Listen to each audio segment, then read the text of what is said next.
and we have to really escalate the noise we make so that we'll be heard.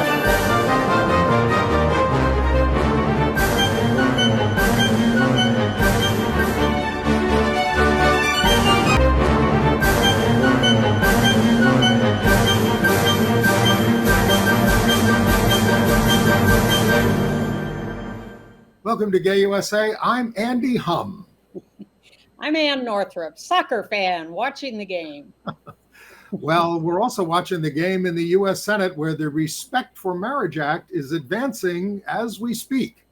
Yeah, we're taping on Tuesday afternoon per usual, so that's before Tuesday's votes. We will try to stay up to date while being ahead of the actual news. The second hero of the Colorado Springs massacre says, when you come out of the closet, come out swinging. The perpetrator in the case was indicted on multiple murder charges and has come out, according to his lawyer, as non-binary. Strangely enough, no one believes him. The community, the LGBTQ plus communities, are debating how to defend ourselves from organized anti-LGBTQ attacks. Then tell you about a lesbian political pioneer who's stepping down in California after many years of service. Great hero. And we will be remembering a pioneer in LGBTQ themes in young adult literature. Qatar's homophobia remains a really big story as the country and FIFA, the governing body, crack down on pro-LGBTQ displays. It's just getting crazier by the moment. Afghanistan has resumed public floggings for homosexuality. And the Thanksgiving Day parade was LGBTQ inclusive in more ways than one. Here in New York. And by the way, we're taping on Giving Tuesday. So, if you would like to support us, and we do need your support to keep this going, go to gayusatv.org and click on donation. It tells you all about the different ways that you can donate and help. We appreciate all the help that you give us over the time, whether it's your financial donations or sending us news notes and things that often get on the air. Or just your kind words, which are really deeply appreciated. That's the kind of thing that really encourages us and keeps us going. So we will launch into this week's news. And at the top of the news, of course, is the vote in the United States Senate for the Respect for Marriage Act. So the vote, they had a vote on Monday for cloture on the bill, and it took a long time, and we got a little nervous, but it did pass. It needed 60 votes. It passed 61 to 35. So as we tape on Tuesday, they are debating the bill with amendments.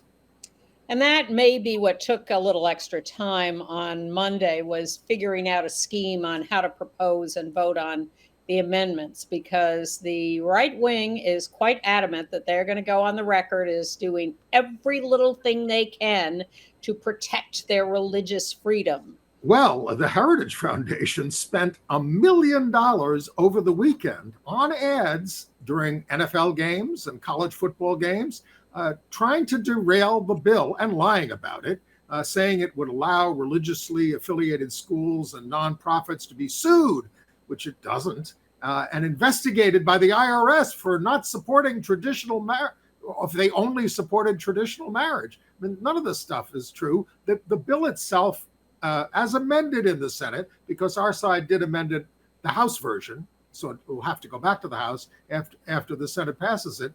But the bill does allow nonprofit religious organizations to refuse, for instance, services of solemnization or celebration of same-sex marriages. But it doesn't allow a nonprofit that is not religiously affiliated to do the same kind of discrimination, which is, I think, what the right wing wants. And it also doesn't allow commercial enterprises to discriminate, I think, although maybe Hobby Lobby does allow them to do that. But the fact is that I don't think any of this comes into effect, really, unless Obergefell is overturned. So, and these right-wingers are the ones who've been saying all along that this whole Respect for Marriage Act is unnecessary because the Supreme Court is not going to overturn Obergefell or Windsor. And so they're fighting tooth and nail here is to justify their existence, to show their constituents and funders that they are willing to go to the mat for these principles. But it's all performance. It really but it also, they're not even acknowledging, and I think the Mormon Church is acknowledging, they're getting religious protections they didn't have in law before, that have not been added to civil rights acts before. It's beyond what the Civil Rights Act does. And yet Senator Mike Lee, a Mormon from Utah, even though Romney voted for the bill, has this big amendment that requires another cloture vote, another 60 vote threshold to pass. And it says that the feds, what does it say? I don't know what any of them say. It's all too confusing. I don't know whether the basic bill as passed and supported by the Democrats really does expand religious exemptions. I'm not convinced it does. I think it's all just manipulating language. And I think we're going to end up in the same place we were with the Supreme Court faced with the decision making about how much to allow so-called religious exemptions. I'm clear on what Lee wants now. He says, it says the federal government will not discriminate against a person who speaks or acts in accordance with a sincerely held belief or moral conviction that marriage is or should be recognized as the union of one man and one woman. Well, I mean, that's a very slippery slope. No one's being punished for speaking. The point is their actions. So I'm not sure that Mike Lee's amendment is anything different. Well, it says speaks or acts in accordance with a sincerely held belief. Okay. But I mean, again, that just opens the door to all kinds of discrimination that you can't have. We're having those debates with or without these amendments, with or without this law. The Supreme Court is still in a position to do whatever it wants to do, and cases are working their way up to the Supreme Court. And I've been dying to know, Ann, what do you think is going to happen with these amendments? I do not think they will pass. I think definitely not Mike Lee's, and I don't think the others either, unless they're just technical corrections of something. I frankly cannot pay attention long enough to understand them clearly. So, well, but if I have to make a prediction right now, I say they all go down the drain. This is all nonsense. And are you going to bet me a quarter on that? No, I have no idea. I mean, some kind of a deal was made. The amendments are not from those who voted for cloture. They're from James Lankford of Oklahoma and Marco Rubio of Florida, both of whom voted just no, as they say in the Senate. Yes, and they're trying supposedly to increase the religious exemptions. Of course, they're not from people who voted for cloture. They're the people who are fine with the bill. But I don't think they're going to get 50 votes, let alone 60. All right. Well, they're doing it right now. So we'll let you know next week. And if we know in time for our email, we'll send it out with our email. And if you want to be on our email list, go to gayusatv.org and sign up. You'll get an email from GoDaddy. And was there just a score in the game, Ann? Yes. The U.S. scored. Over. But one of their players seems to be injured. He's lying on the ground. So sorry. Right. By the time everyone else sees this show, other than whoever's watching on YouTube or the MNN Facebook channel, all of this will be way past news. But you get to see us react in real time. Okay. All right. So let's talk about Colorado Springs. Let's just, bottom line, we think we're passing the Respect for Marriage Act in some form. It has to go back to the House to be voted on again in its whatever amended form, and then goes to the president for signing either on Friday or at the beginning of next week. Yes, Nancy Pelosi coming out of the White House today was she spoke about that before she spoke about anything else, and said that she's eager to get the bill from the Senate, pass it, and get it back to the president. All right, so Colorado Springs, one of the big news things this week was that the lawyer for Anderson Lee Aldrich, who is the perpetrator, is that he is non-binary, excuse me, they are non-binary and wants to use they them pronouns and MX for a title as opposed to Mr. or Ms. or anything else. Now, people are casting a lot of cold water on this. No one has ever heard That's Anderson. him with his mother, who was arrested right after he was arrested.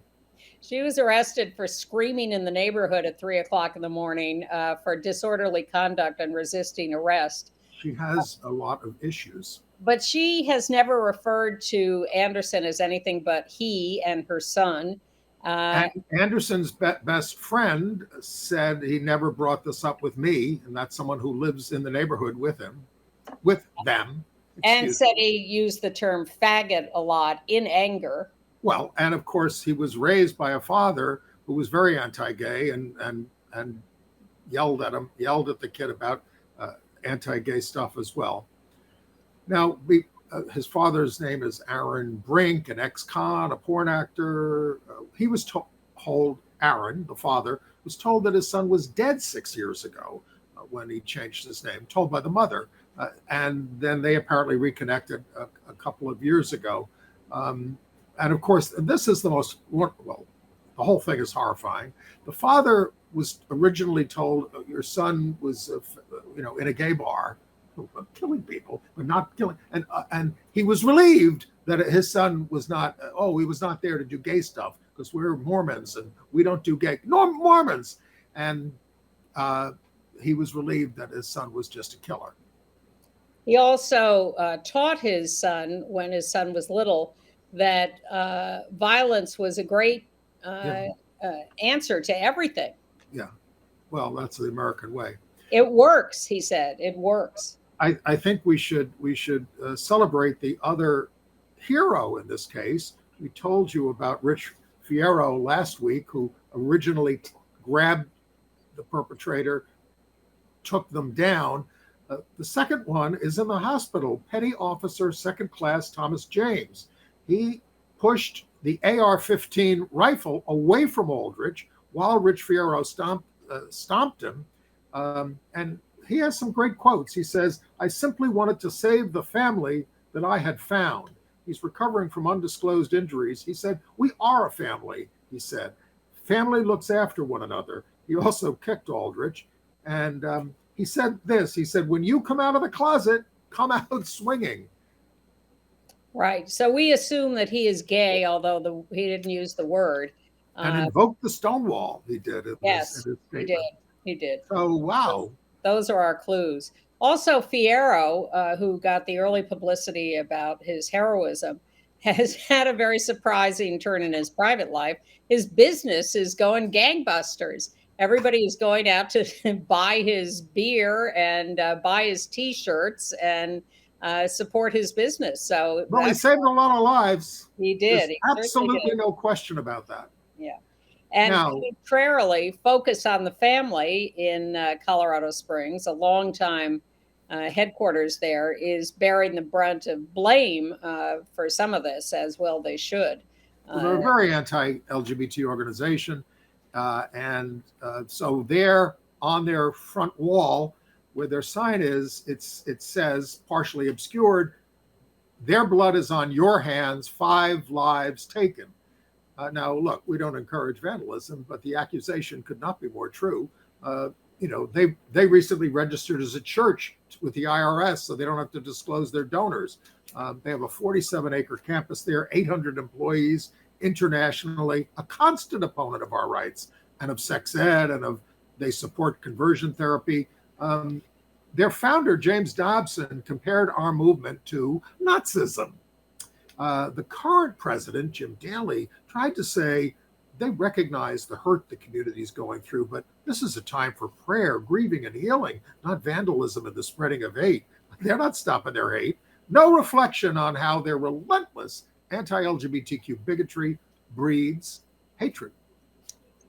Which I do believe is at the root of Anderson Aldrich's attack, and specifically notice of drag shows at the. Now we should say that President Biden called the Club Q owner and the hero, Richard Fierro, and called for a revival of the assault weapons ban. you can't do this kind of damage unless you've got these automatic weapons. Now, Jenna Ellis, one of Donald Trump's lawyers, said the victims of the attack are in eternal damnation now because they weren't Christians. She was a senior advisor to the Pennsylvania Republican candidate, Governor Doug Mastriano, just recently, who thankfully was soundly defeated by Josh Shapiro there. Tucker Carlson had a guest on who said these anti-LGBTQ attacks will continue until the evil agenda of gender-affirming care is stopped. And, this stuff just keeps polluting the airwaves. But a local church in Colorado Springs stepped up to continue Club Q's tradition of providing Thanksgiving dinner this past week. Nice. And as these hate mongers and violent attackers continue on their merry way, there are some attempts in the LGBT community to protect ourselves. Yes. One of them is something called the Elm Fork branch of the John Brown Gun Club. And they have shown up at events like drag shows and protected people, stood there armed, not shooting anybody, but just protecting people. Well, Twitter has banned them. We should say this is them protecting a pro-choice march. Yep, they do that too. Yep. But Twitter, I haven't heard about Twitter banning Focus on the Family or Tucker Carlson or Twitter is hopeless at this point. No, they've gone off the deep end with Elon Musk, but now they managed to pick through all of that to ban the Elm Fork branch of the John Brown Gun Club. So, there's a huge debate about this. How do we defend ourselves? We are under attack. We have these Proud Boys showing up with guns at every drag event in the country at this point, practically. And not just drag events, at random libraries that are displaying LGBTQ books. Right. Or schools. So some people say we show up with guns, they show up with guns, they want a confrontation, that it could end up just being a shoot 'em up. But what do you do? Patty Davis says ignore them. Well, we've tried that. It doesn't work very well. No. And I'm not convinced they really, I don't know if they want a real shootout. They do want to march around with torches and say, Jews will not replace us. Right. By the way, the DA in the case says that the suspect's gender identity has no bearing on the case, on whether or not hate crimes are invoked. I don't even see what hate crimes does in a murder case, because there's no essential enhancement to murder. It's enhancement for lower charges. And they've talked about that. The DA has debated whether or not to even pursue hate crime charges, because the murder charges, of course, are the point here. But I think he wants to establish the concept. Right. But I don't know what he's going to do to prove that, or whether. Well, the out-gay governor, Jared Polis of Colorado, says he's going to take a hard look at why Colorado's red flag law didn't stop the attack. But the reason is sheriffs won't enforce it. That's the reason. They've admitted that. That's not a mystery. They have to enforce it. Despite the fact, and we will remind you, that Aldrich made bomb threats against his mother last year, and it never went to court. Which would have been the classic situation where you might go in and take his guns or prevent him from getting others. And Polis talked about more legislation to reinforce the need to enforce the red flag laws, rather than letting local sheriffs decide that they're going to be a sanctuary for guns. So again, okay, can we move on to the Supreme Court? Well, I think we ought to talk about the guy in New York who was arrested. Oh, right. Sure. Let's do that.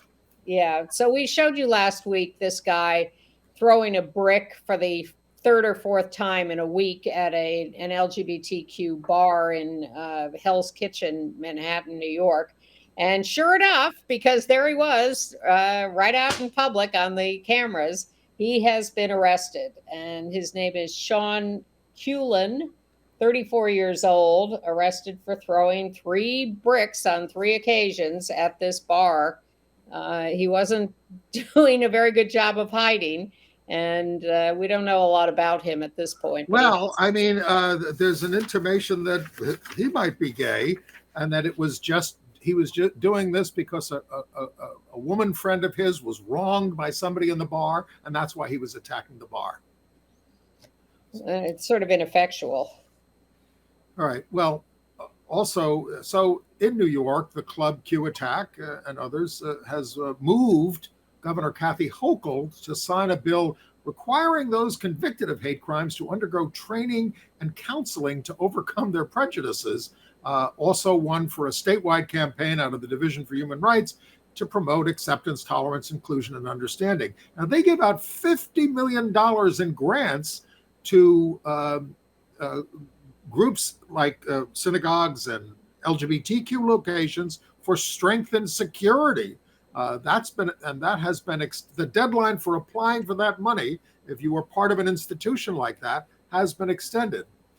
But I want to say, in a related matter, New York City announced in 2021 its Office of Hate Crimes Prevention would give $1 million to a dozen community groups to counter the surge in hate-fueled violence and vandalism. And there was a June deadline to complete the projects, but the office has yet to reveal who got the money and how it was used, nor any evaluation of it. So if we're serious about fighting prejudice, we have to be more transparent about what's happening with these funds. Well, I'm a big believer in education as a way to combat this kind of prejudice, especially early education in elementary schools to begin with, to try to bring people up with a different value system. And I think I'm in favor of more security at places that are targets. Absolutely. Okay. Yes. So that's a state program. Now, we told you again about the gay men being drugged, robbed, and in some cases killed when they're in gay bars or leaving gay bars. This criminal syndicate that is doing this may not be the same ones, but they're also doing it downtown at non-gay clubs where they're just giving people bad drugs and robbing them, and in some cases killing them. Four people were crime wave that everyone's concerned about. 4 people were arrested for this. Well, the thing is, you might not have even been aware of these as crimes because the people would just be diagnosed as having overdosed. You see, Yep. And now the DA and the police are onto this, and they're trying to stop it. Now, folks, yes, this is happening in Manhattan, but it could happen anywhere in the country. So watch your drinks. Be careful about who gives you a drink or buys you a drink, etc., because it's a way for criminals to take advantage. My solution is don't drink. Anything? Iced tea? Bring your bottle of water. All right. Well, speaking of criminals, the infamous dinner at Mar-a-Lago. Trump, yay or ye. I think it's yay today. Some days it's ye. And Nick Fuentes. There's yay and Nick Fuentes. Now, I just want to point out that Nick Fuentes is 24 years old. We have made this guy into a godfather of hatred, a syndicate leader. He's 24 years old. He was part of the Unite the Right assault on Charlottesville in 2017. He's an admirer. When he was what, 24, 19? Well, an admirer of Mussolini, a Holocaust denier, a neo-Nazi. So even other Republicans are condemning him, but Trump won't condemn him. He will not condemn him. He just says, I didn't know, which is preposterous. And he said, the guy likes me. That's his standard thing. He likes me. He gets me. He supports me. Well, Fuentes calls himself a proud incel. He says dating women is gay, having sex with women is gay, and having sex with men is gay. Having sex in itself is gay. I mean, look, he's sort of like Milo, making outrageous statements all the time. That's how he gets attention. But, this seems to be the straw that finally is getting Republicans to say something. After 6 years of Trump's open bigotry, actually, 74 years of open bigotry when it comes to Trump. He's hanging out with Milo, but I repeat, he's 24 years old. Well,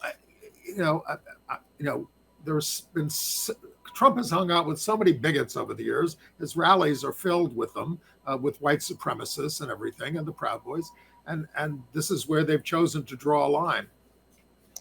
Well, as you say, this guy is also extremely homophobic, and in addition to his anti-Semitism, his racism, his everything. But he's 24 years old. I predicted 5 years he'll be on our side. And we'll get to reject him again then. One good piece of news from Florida. In the recent elections, for a chair of the Broward County School Board, the winner is a woman who was the mother of a daughter who was murdered at age 14 at Parkland. And she beat a DeSantis endorsed candidate for president of the school board. Well, school boards, of course, are a big battleground now, and the right wing is putting big money into this, national money, and they did very well in states like Florida, and our side spends a fraction of what the other side spends. But in California, the right wing group, American Council, spent $426,000 and didn't do very well. Moms for Liberty was putting up the candidates. A Proud Boy in Sacramento who ran on a platform of anti-LGBT, anti-immigrant. He calls schools indoctrination centers. That would be more like the Catholic school I went to. Exactly. He lost, but he got 18% of the vote. Another one who's the editor of the blog Red State got 40% of the vote, calling being trans a social sickness. They're pushing what they call a biblical model of sexuality that they want in the schools, whatever that means. So Equality California, the LGBTQ group, is going to get involved much more heavily in the 2024 school board elections. The other side is grooming candidates, and we can't let the groomers win. Well, they want to go back at least 3 centuries, maybe more, to a prairie-based homeschooling from the Bible-only model, I think. Pre-Enlightenment, which would be where Amy Coney Barrett is coming from. Now, look, this doesn't sound like a very serious effort, but people are saying she ought to recuse herself from the case that's coming up on Monday, December 5th, before the Supreme Court at 10 a.m. The one about the web designer who doesn't want to do gay weddings on her design gay wedding websites, even though she doesn't design wedding websites. I don't know why she has standing, but that's coming up before the Supreme Court at 10 a.m. And Clarence Thomas should be recusing himself from 90% of the cases, given his wife's involvement with the Trump administration. Absolutely. But these people are not. This is what lifetime appointments do. They're impervious. Supreme Court judges are not bound by a code of ethics. All other federal judges are bound by a code of ethics. All right. Herschel Walker is not bound by a code of ethics either. And his last-ditch effort to get elected is to go after Leah Thomas, the trans swimmer. Yep. He's been running ads with a cisgender woman who didn't win a race against Leah, but wouldn't have won it anyway. And it's pretty hateful, and that's his home stretch. He appears with her in the ad. He also trashed his gay son this week, calling him an ugly newborn and dumb as a brick. But that's the way he's closing out his campaign. He will not answer most press. Herschel Walker called his gay son dumb as a brick? Yes. Oh, he said he got smarter later, but most of his life he was dumb as a brick. It just went on and on. Herschel Walker calling anyone dumb is... And the Warnock ad with the voters listening to Herschel Walker is pretty priceless. Yep. Oh, yes, that's terrific. Yeah. All right. Where are we? Well, we should talk about our friend Sheila. Since we're on, Sheila Kuehl, certainly. Go ahead. Sheila Kuehl, 81 years old, veteran of the Dobie Gillis show, a legendary out lesbian public official. She's retiring from the LA County Board of Supervisors, where she was honored this week.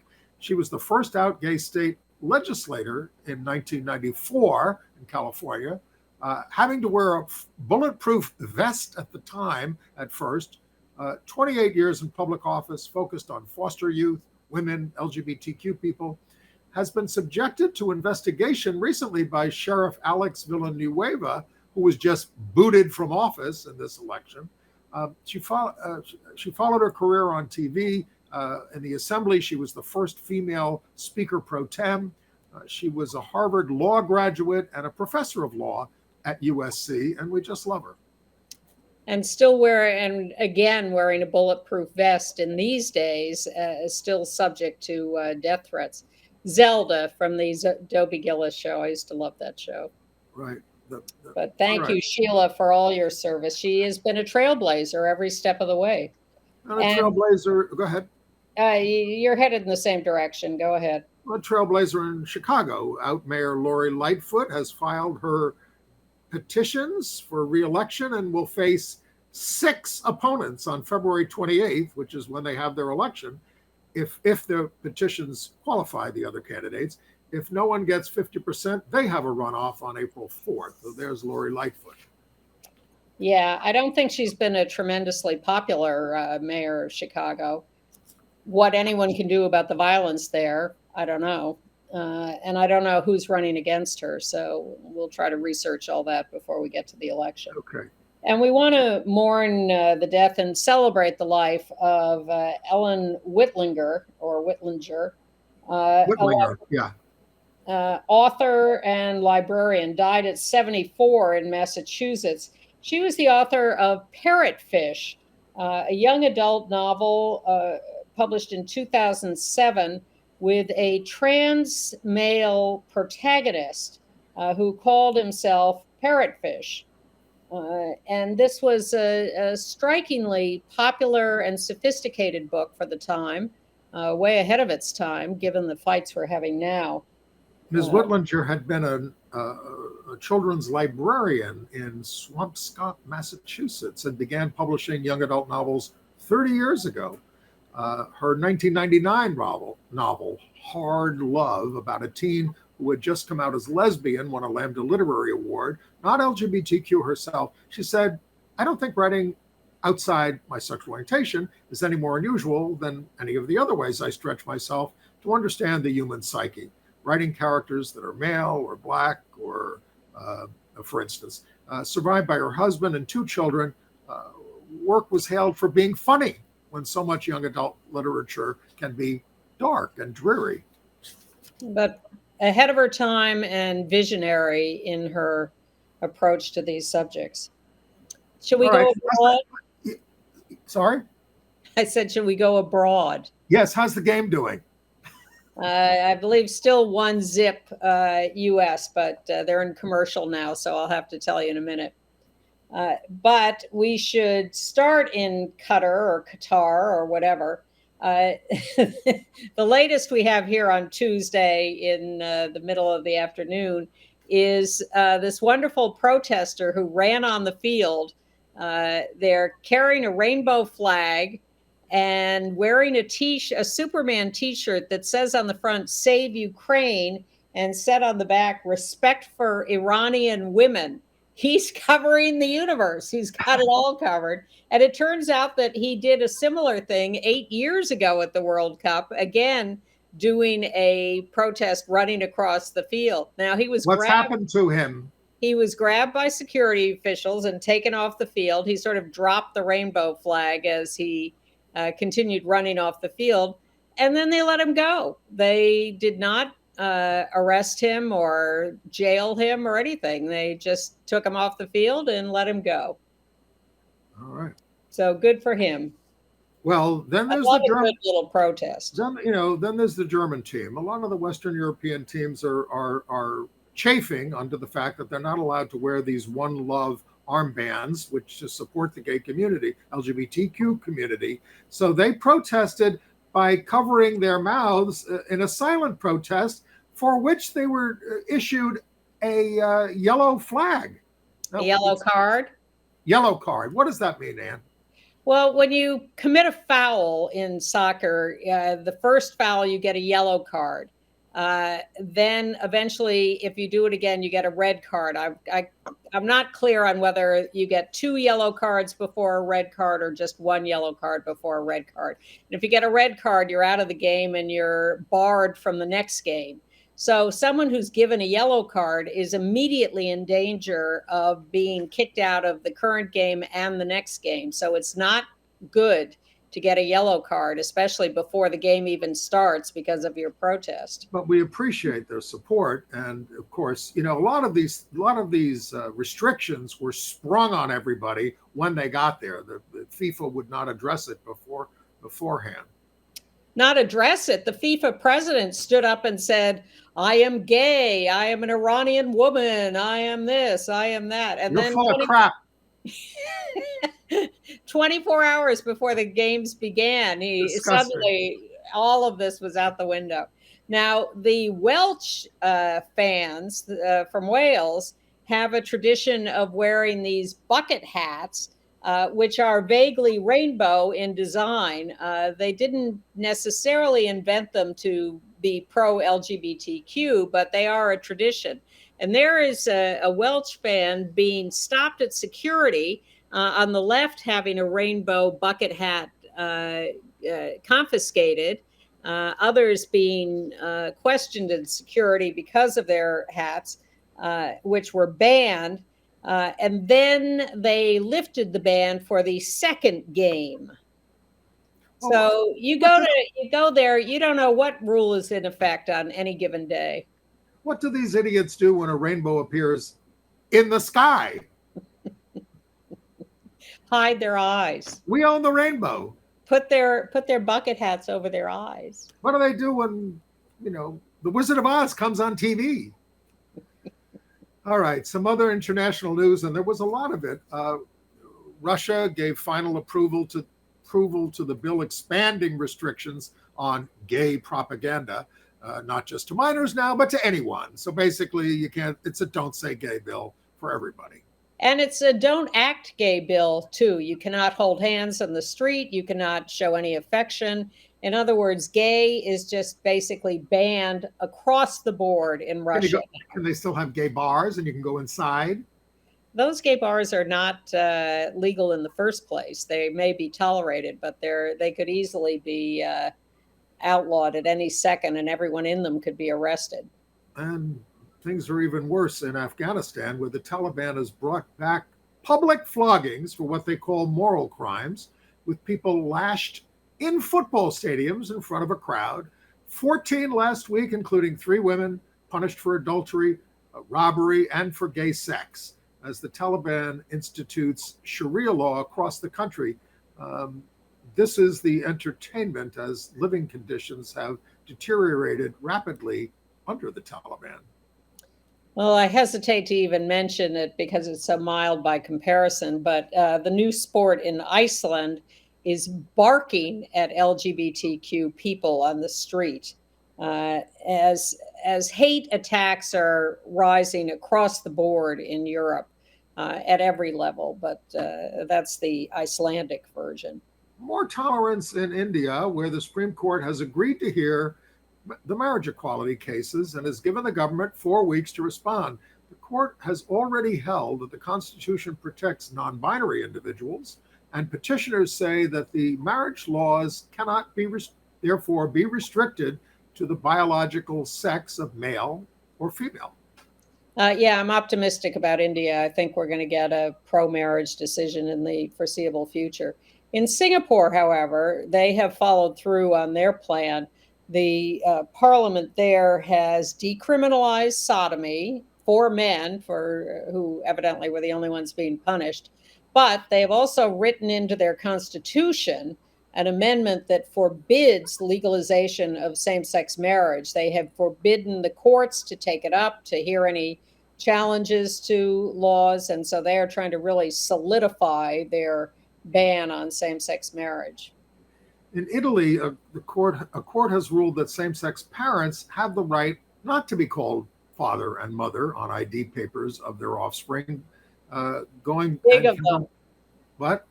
Big of them. Well, going back to being listed as parents. as they were until 2019, when the far-right interior minister changed it. Now you've got a totally far-right government who's not happy with this decision, and we'll see what happens. It only applies, though, to the lesbian couple who sued. Of course, one at a time. That's how we win our rights. World Cup update. We are now in the second half of the U.S.-Iran game, and the U.S. maintains its 1-0 lead. All right. In Venezuela, a nice little demonstration in Caracas. 3 men chained themselves together there outside the government offices to demand that the government issue a statement supporting same-sex marriage. And they're just sitting in doing this. Other activists are bringing them food and clothes and medicine. They also want the repeal of the sodomy law, and they want trans people to have rights. Right. In Israel, the High Court is continuing to let Israeli couples get civil marriages remotely in Utah via video, which is where you can get them, and get them registered in Israel, including same-sex marriages. But the new government, which is more right-wing, could pass new laws to stop that. Boy, is it more right-wing. Netanyahu is just going farther and farther. He has put this extremist Avi Maoz, M-A-O-Z, of the fringe Noam party as head of a new authority for Jewish identity. This guy is so anti-gay. That's all he runs on. He ran on a campaign of Israel chooses to be normal and said the LGBTQ movement forced its agenda on the country, and likened LGBTQ people and Reform Jews to Nazis. This is the guy put in charge of Jewish identity under the Netanyahu government. And he's the only member of his party in the Knesset. And Netanyahu does not need his vote to form a government. This is just Netanyahu pandering to the far right, like Trump, to get himself some more votes down the road. Right. But let's end this section, unless you have other stories, celebrating the decades-long fight of Malaysia's Anwar Ibrahim to become prime minister. He was jailed by the opposition, which held on to power twice for trumped-up sodomy charges. And he spent many years in jail, and he is now 75 years old and has finally taken over the government as the new prime minister. And he has promised a government for everybody with no corruption. He's a great guy, as far as we can see from New York City. And it's just a great triumph. It's like Lula coming out of prison to be reelected prime minister in Brazil. It's not a majority government. It's a minority government, and it's a unity government. So he is also working with other parties, but he embraces multiculturalism. All right. And has for many years. AIDS news. World AIDS Day is December 1st. Check your local listings for activities in your area. Well, here in New York, they're going to have an event. If you're seeing this before Thursday, December 1st, there's going to be an all-day event at the AIDS Memorial on 12th Street and 7th Avenue, reading of names from 2 to 6 p.m. of those who've died. They're handing out soup at 5 p.m., having a candlelight vigil at 6, and then at 6:30, a march to St. John's on Christopher Street, where they're going to be speakers and performances. But there are going to be events all over the country for World AIDS Day as well. There should be. A study has found that condom use is slipping, even as syphilis and other STIs are surging. Chlamydia, gonorrhea, and syphilis cases have more than doubled in the past 2 decades. Half of the new infections in the 15 to 24-year-old age group. So we're not obviously educating people enough. The rise is due to also in the gay community and among gay men, because a lot use PrEP and then don't use condoms.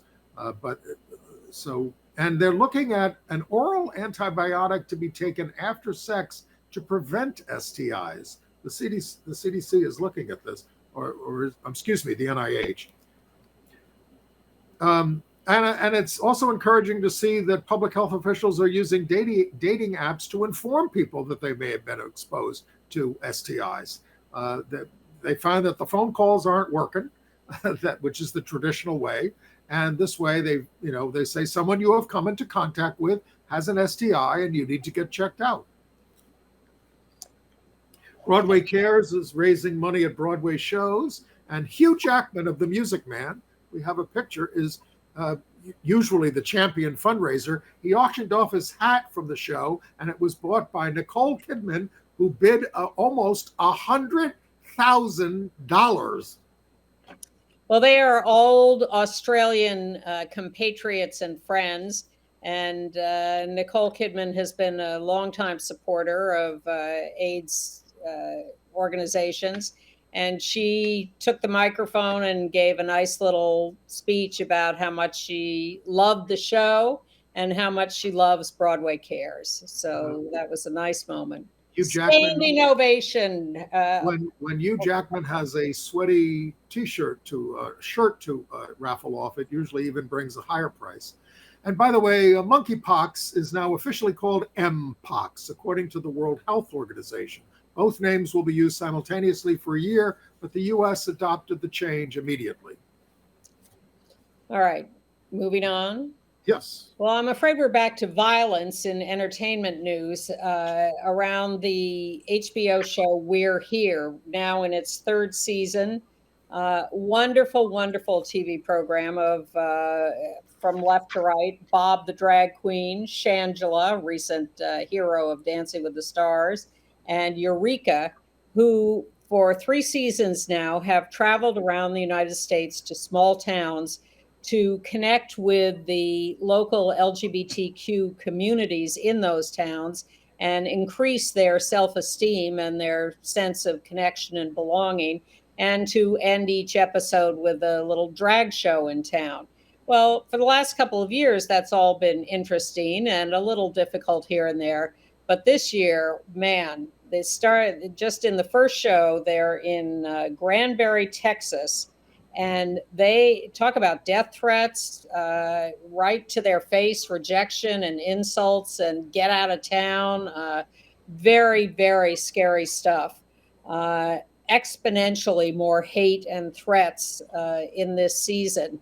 And it's very compelling to watch and unnerving. We're Here on HBO. They now, at the end, in this episode, it actually culminates happily because they drew a pretty big crowd to the local drag show, which they weren't sure they were going to get. But it's very emotional and very real and important stuff in these times when very particularly scary. People, as we tell you every week, drag queens have been made the number one target of the right wing. Not injustice or inflation or anything else. Drag queens. So highly recommend this, and you can see that first episode on demand on HBO, and they've got probably another. I'm not sure. They usually do 6 episodes, I think. Interesting development at the Independent Spirit Awards for indie films. It's shifting to gender-neutral acting awards for its 2023 nominees to be presented on March 4th, before the Oscars, which are on March the 12th. Each acting category will have 10 nominees. The group says it's happy to welcome non-binary performers without forcing them to choose to identify as male or female. Among the acting nominees is Cate Blanchett, your friend from Tar. Horrible. I am happy to say that I've been getting viewer support for my opinion of Tar.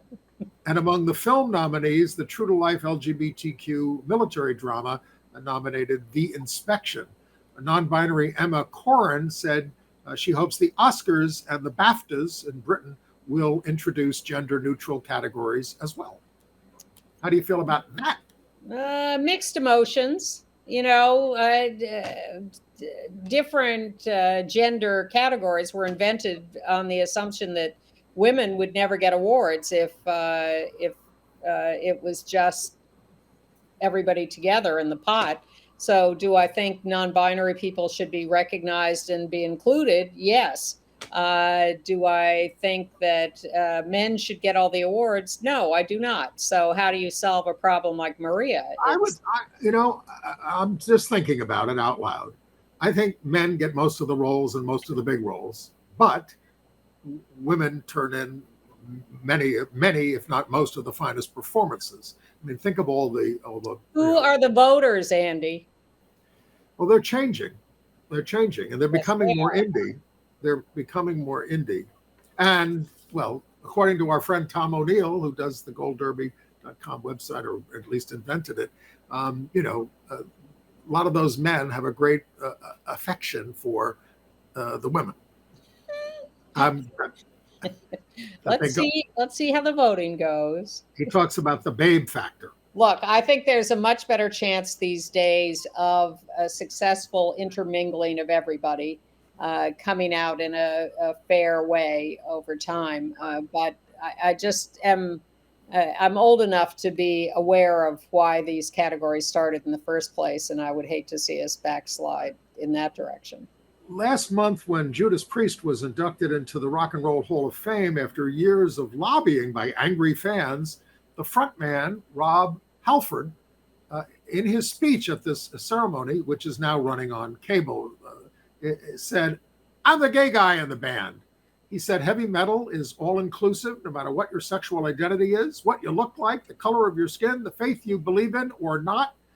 Everybody welcome." So Judas welcomes all, unlike most major religions. Hanford was responsible for heavy metal adopting chrome and leather gear from West Side Manhattan leather shops back in the day. Of course.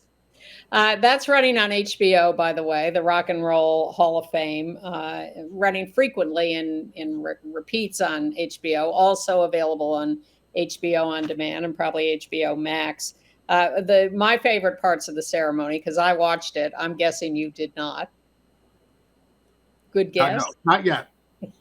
All right. Well, here's what I would recommend. If you want to watch Rob Halford, by all means, fast forward to that. But don't skip the Eurythmics and Dolly Parton, both of which were wonderful moments in the show. We love Dolly. Yes. And we love Eurythmics and Annie Lennox. Absolutely. Okay.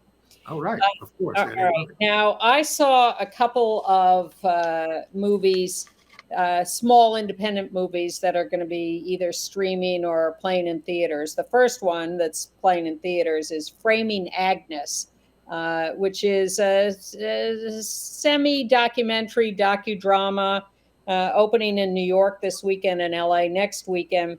These are trans stories taken from the files of a UCLA study years ago. They opened up the archives and found this.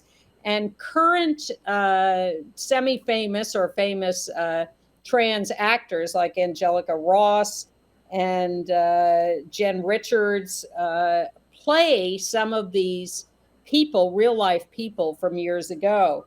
They start with some actual film, of course, of Christine Jorgensen, but they go into other stories like this woman, Agnes, who, not her real name, but that was her pseudonym. And she's played quite vividly by a current actress. And they go through the stories of these trans people and the issues, mostly from long ago. Some of it gets a little academic, but most of it is just these stories. And they put it in the format of a talk show rather than a sort of documentary style interview. They sort of play with it a little.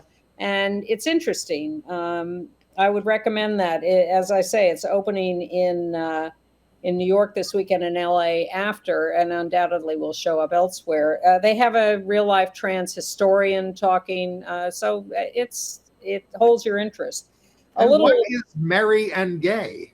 Merry and Gay is a rom-com between on the left is the non-binary character, and on the right is the female character. So it's, do we call that a lesbian relationship? I don't know. This is where I'm starting to get lost. But their moms, they were sweethearts in high school, and their moms bring them back together. and it's all, misunderstandings and hurt feelings, but it's a sort of new age rom-com playing on this new streaming service called divaboxoffice.tv, which has a lot of lesbian content on it. Okay. Merriam-Webster, the dictionary people say the number one word looked up last year was gaslighting, not a surprise, but also in the top 10 was LGBTQIA. Our expanded initials are catching on. Well, I'm shocked at how much any of it is catching on, because you and I certainly remember when the New York Times would say nothing but homosexual, and we had to fight to get gay in the language. Avowed homosexual, an avowed homosexual. And I remember quite vividly when... Oh, hold on. In the 50s, if you look up homosexuality in the index of the Times, see perversion. Well, I remember when the evening news started saying gay, and we all went, oh my God, look at that. And that was like the 90s. It was. And now it just trips off everyone's tongue. LGBT. It does. I mean, everything was LGBTQ when they were talking in Colorado Springs. They're talking the LGBTQ bar. I don't know what they did on Fox. I'm getting a little sick of hearing the LGBTQ bar. Come on, let's just shorten it. Well, it's actually called Club Q, right? Yes. All right. Yes, they could just say that. Now, and the Thanksgiving Day parade was very LGBTQ. I have to use at least most of the initials. Yeah. Some Like It Hot, the new musical, which hasn't opened yet, it's in previews, was right near the top of the Thanksgiving Day parade. Men and women in drag and non-binary. J. Harrison Gee there on the right, a Tony-nominated actor already in the cross-dressing role. So this must have made some heads explode across the fruited plain. Or maybe not. Maybe no one's head explodes anymore. Maybe we've won. I heard that some right-wing group was unhappy that Smokey the Bear looked too sexy. You know what, Andy? Someone is always unhappy. Always upset. All right. And then if we can, we'll show a couple of seconds of the Queer Big Apple Corps, which marched.